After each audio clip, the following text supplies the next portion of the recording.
ആകാശവാണി.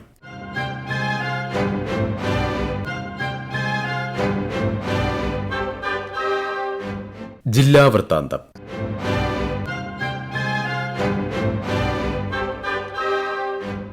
ഇന്ന് തിരുവനന്തപുരം ജില്ലാ വിശേഷങ്ങളുമായി ആകാശവാണി പ്രതിനിധി രജു കോലിയക്കോട്.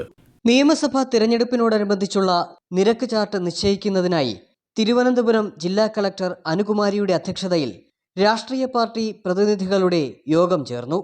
തിരഞ്ഞെടുപ്പ് പ്രചാരണവുമായി ബന്ധപ്പെട്ട് രാഷ്ട്രീയ പാർട്ടികൾക്ക് ചെലവാക്കാവുന്ന തുക വ്യക്തമാക്കുന്നതാണ് നിരക്ക് ചാർട്ട്. പ്രചാരണത്തിന് ഉപയോഗിക്കുന്ന പോസ്റ്ററുകൾ, ബാനറുകൾ, ബോർഡുകൾ, ചുവരെഴുത്തുകൾ, വാഹനങ്ങൾ, ഹാളുകൾ, സ്റ്റേജ്, സൗണ്ട് സിസ്റ്റം, കസേരകൾ, LED വാൾ, മാധ്യമങ്ങളിലൂടെയുള്ള പരസ്യങ്ങൾ തുടങ്ങിയവയ്ക്കെല്ലാം നിരക്ക് നിശ്ചയിച്ചിട്ടുണ്ട്. ഇവയുടെ അടിസ്ഥാനത്തിലായിരിക്കണം പ്രചാരണം നടത്തേണ്ടത്. 40 ലക്ഷം രൂപയാണ് പരമാവധി ചെലവാക്കാവുന്ന തുക.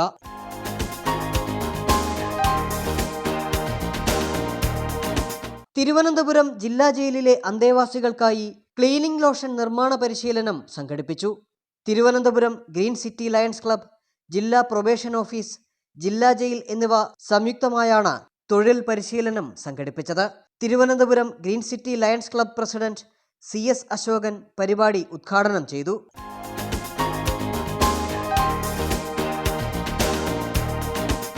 സംസ്ഥാന ന്യൂനപക്ഷ കമ്മീഷൻ സിറ്റിംഗ് തിരുവനന്തപുരത്ത് നടന്നു. ശാസ്തമംഗലം കമ്മീഷൻ ആസ്ഥാനത്തെ കോർട്ട് ഹാളിലാണ് സിറ്റിംഗ് നടന്നത്. Commission chairman advocate AA Rasheed ഹർജികൾ പരിഗണിച്ചു. സിറ്റിംഗിൽ നിലവിലുള്ള പരാതികൾ പരിഗണിച്ചതോടൊപ്പം പുതിയ പരാതികളും സ്വീകരിച്ചു.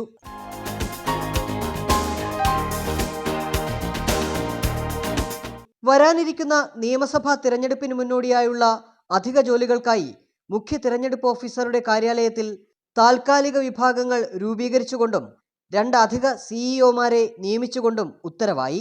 തിരഞ്ഞെടുപ്പ് പെരുമാറ്റച്ചട്ടം മീഡിയ വിഭാഗത്തിൽ PB നൂഹ്, തിരഞ്ഞെടുപ്പ് ധനവിനിയോഗം IT വിഭാഗത്തിൽ ജെറോമിക് ജോർജ് എന്നിവരാണ് നിയമിതരായത്.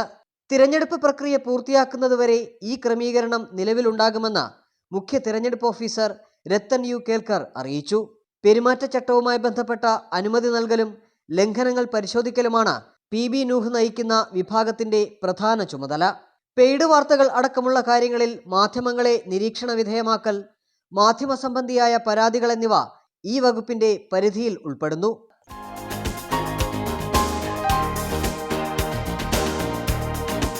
പനവൂർ ഗ്രാമപഞ്ചായത്തിലെ വെള്ളാഞ്ചിറ സ്റ്റേഡിയം നാടിന് സമർപ്പിച്ചു.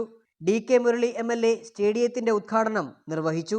2024-25 ആസ്തി വികസന ഫണ്ടിൽ നിന്നും 50 ലക്ഷം രൂപ ചെലവഴിച്ചാണ് അത്യാധുനിക സൗകര്യങ്ങളോട് കൂടിയ സ്റ്റേഡിയം നിർമ്മിച്ചത്. സ്പോർട്സ് കേരള ഫൗണ്ടേഷന്റെ സാങ്കേതിക മേൽനോട്ടത്തിലാണ് പണി പൂർത്തിയാക്കിയത്. ഗ്രാമീണ ജനതയുടെ കായികക്ഷമത വർദ്ധിപ്പിക്കാനും പ്രൊഫഷണൽ കായിക താരങ്ങളെ വാർത്തെടുക്കാനും ലക്ഷ്യമിട്ടാണ് കായിക വകുപ്പ് പദ്ധതി നടപ്പിലാക്കിയത്. MLAയുടെ ആസ്തി വികസന ഫണ്ടിൽ നിന്നും 12 ലക്ഷം രൂപ വിനിയോഗിച്ച് നവീകരിച്ച പനവൂർ ഗ്രാമപഞ്ചായത്തിലെ കട്ടയ്ക്കാൽ കൊച്ചനായിക്കോണം റോഡിന്റെ ഉദ്ഘാടനവും DK മുരളി MLA നിർവഹിച്ചു.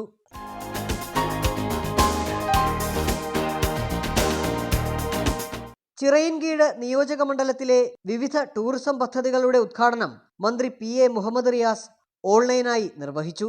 മണ്ഡലത്തിലെ തീരപ്രദേശങ്ങളുടെ സ്വാഭാവിക സൗന്ദര്യവും ടൂറിസം സാധ്യതയും കണക്കിലെടുത്ത് രൂപകൽപ്പന ചെയ്ത 3 ടൂറിസം പദ്ധതികളാണ് ഉദ്ഘാടനം ചെയ്തത്.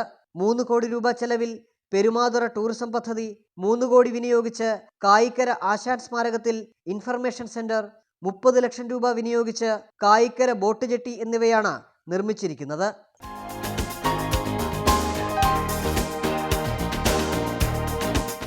വഴയില പഴകുറ്റി റോഡ് 4 വരി പാതയാക്കുന്നതിന്റെ ഭാഗമായുള്ള കരകുളം മേൽപ്പാലത്തിന്റെ നിർമ്മാണ പുരോഗതി മന്ത്രി GR അനിൽ വിലയിരുത്തി.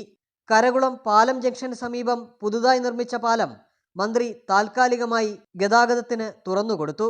നിലവിലെ നിർമ്മാണ പ്രവർത്തനങ്ങൾ സമയബന്ധിതമായി പൂർത്തിയാക്കുന്നതിനും മേൽപ്പാലത്തിന്റെ പണി വേഗത്തിലാക്കാനും മന്ത്രി ഉദ്യോഗസ്ഥർക്ക് നിർദ്ദേശം നൽകി. ജില്ലാ വൃത്താന്തം സമാപിച്ചു.